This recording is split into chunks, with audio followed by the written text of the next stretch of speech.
Bila telah datang kemenangan dari Allah Subhanahu wa ta'ala,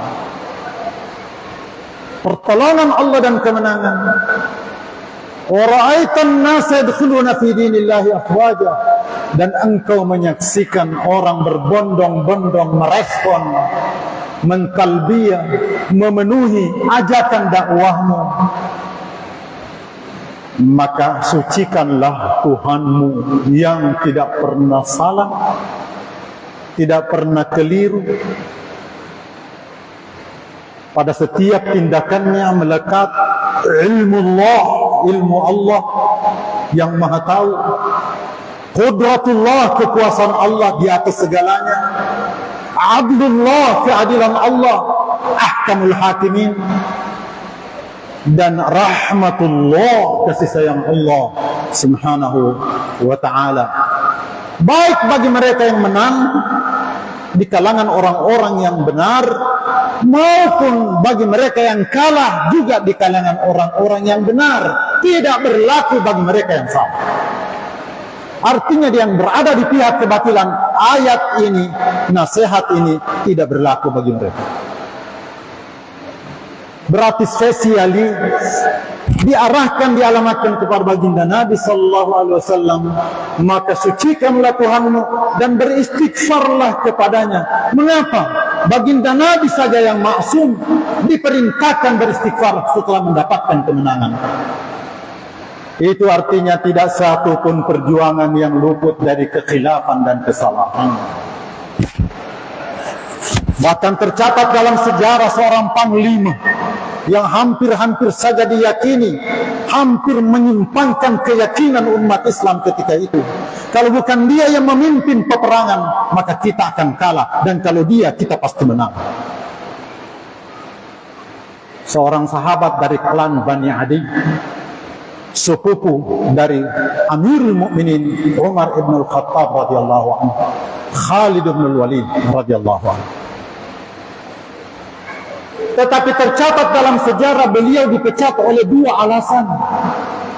Dan Amirul Mukminin Umar mengatakan, "Inni muftatan bika wa anta muftatan biya." Aku terfitnah olehmu dan engkau terfitnah olehku. Dipecatnya panglima ini oleh dua alasan kesalahannya. Pertama, gelagat tidak sehat. Orang sudah mulai mengkultus individukan dia. Kalau bukan dia yang memimpin perang, kita tidak menang. Cikal bakal kemusyrikan sudah mulai terlihat. Padahal waman nasru illa min indillah.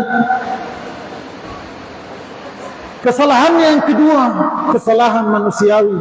Mungkin karena situasi dan kondisi kecamuk perang, orang tidak cermat dan tidak presisi, tidak akurat menghitung hal.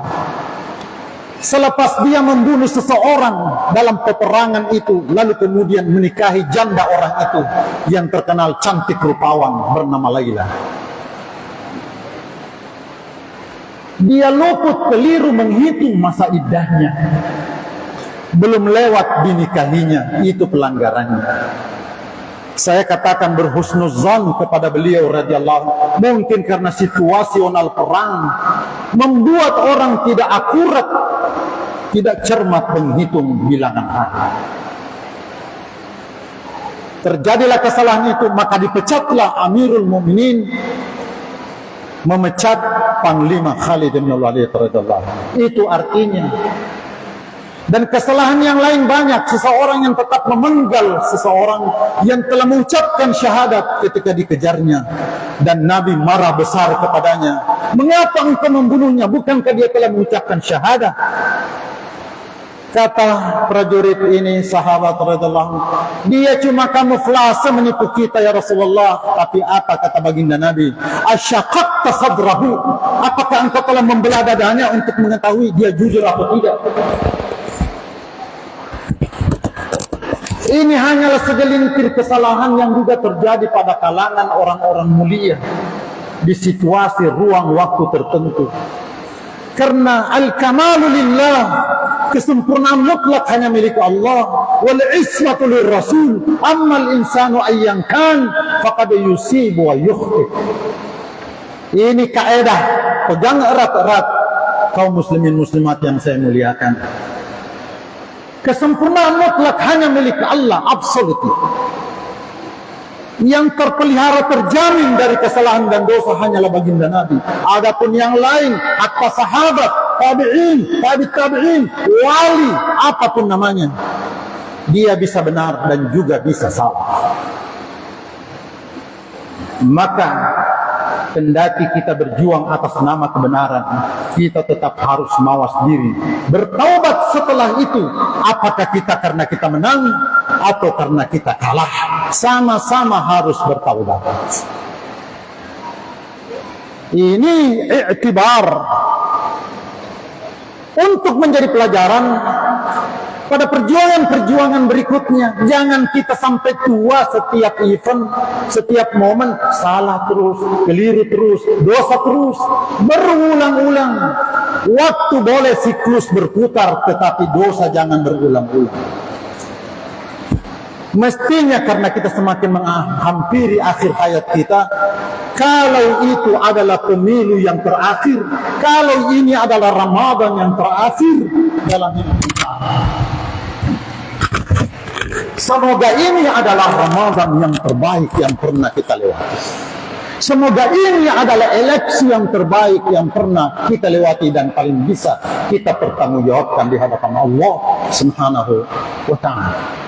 Dan oleh karena itu ada dua kaidah yang ingin saya sampaikan pada kesempatan yang berbahagia ini untuk menjadi sekali lagi pegangan bagi kita mengerjakan pekerjaan apapun atau apapun yang kita kerjakan. Apakah itu ibadah ritual keagamaan dalam hubungan vertikal kita dengan Sang Khalik, atau itu ibadah sosial dalam hubungan horizontal kita dengan sesama makhluk, maka pastikan kita tidak membeda-bedakan antara ibadah mahbah dengan gairu mahbah, ibadah ritual dengan ibadah sosial, ibadah khusus dengan ibadah umum, ibadah vertikal dengan ibadah horizontal. Jangan kita pernah bedakan salat tak dengan pemerintahan tak, dengan perdagangan tak, dengan kekaryaan tak, dengan apapun profesi dan pekerjaan kita. Bukankah